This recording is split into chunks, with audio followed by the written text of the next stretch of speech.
Hi, good morning.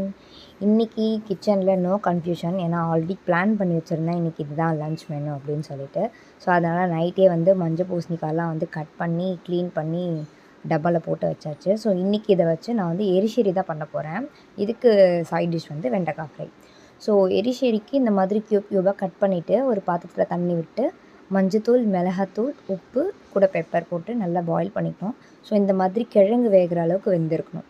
இது கூட வந்து பார்த்திங்கன்னா கொஞ்சமாக பாசிப்பருப்பு அதை லைட்டாக வறுத்துட்டு கூட பருப்பும் போட்டு விசில் விட்டு எடுத்துடணும். ஒரு 4-5 விசில் நல்லா குழைய வெந்ததுக்கப்புறம் ஒரு அரைப்புக்கு தேங்காய், சீரகம் இது நல்லா பேஸ்ட்டாக அரைச்சிட்டு இது ரெண்டுத்தையும் இதோட ஆட் பண்ணி கொஞ்சம் நேரம் கொதிக்க விட்டுட்டு தாளிப்புக்கு தேங்காய் எண்ணெய், கருவேப்பிலை, கடுகு, அதுக்கப்புறம் காஞ்ச மிளகாய், கொஞ்சமாக பெருங்காயம், அது கூட தேங்காய், துருவின தேங்காய் இதை போட்டு நல்லா வறுத்து அதில் நம்ம தாளித்து கொட்டிட வேண்டியது. ஸோ அவ்வளோதான், எரிஷேரி ரெடி ஆகிடும்.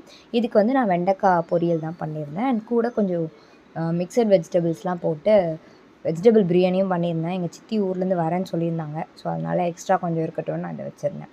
அதுக்கப்புறம் மாடிக்கு போயிட்டு துணியெல்லாம் காய போட்டுட்டு வந்தாச்சு. கூட ஹெல்ப் பண்ணுறேன்னு சொல்லிட்டு ஒருத்தி துணியெல்லாம் அழுக்கு பண்ணிட்டா ஒரு 2-3 ட்ரெஸ்ஸை. திரும்ப அதை வாஷ் பண்ணோம். சரி, தக்காளி செடிக்கான அப்டேட்டுக்கு வருவோம்.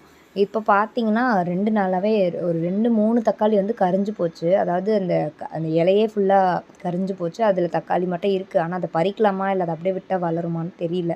அது யூடியூப்பில் தான் செக் பண்ணேன். கூட கொஞ்சம் அவரைக்கொடிலாம் வளர்ந்துருந்தது. ஐ திங்க் அது அவரைக்கொடி தான் நினைக்கிறேன்.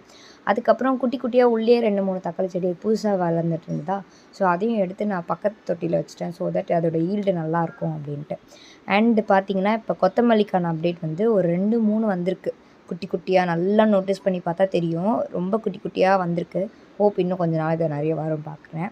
அண்ட் பக்கத்தில் இருக்கிற தொட்டியில் சுத்தமாக ஒன்றுமே வரல. அது நானும் தெளித்து விட்டு தான் இருக்கேன். பட் பெருசாக எந்த ரெஸ்பான்ஸும் இல்லை அதுக்கிட்டேருந்து. இதுக்கு வந்து நான் அப்பப்போ தண்ணி, அதுக்கப்புறம் வந்து சாதம் வடித்த தண்ணி இதுதான் நான் இப்போதைக்கு யூஸ் பண்ணிகிட்ருக்கேன். அண்ட் தக்காளி செடிக்கும் கொஞ்சம் தண்ணி ஊற்றிட்டு அதுக்கப்புறம் வீட்டுக்கு போயாச்சு. அவ்வளோதான். நெக்ஸ்ட் வ்ளாகில் பார்க்கலாம். பை.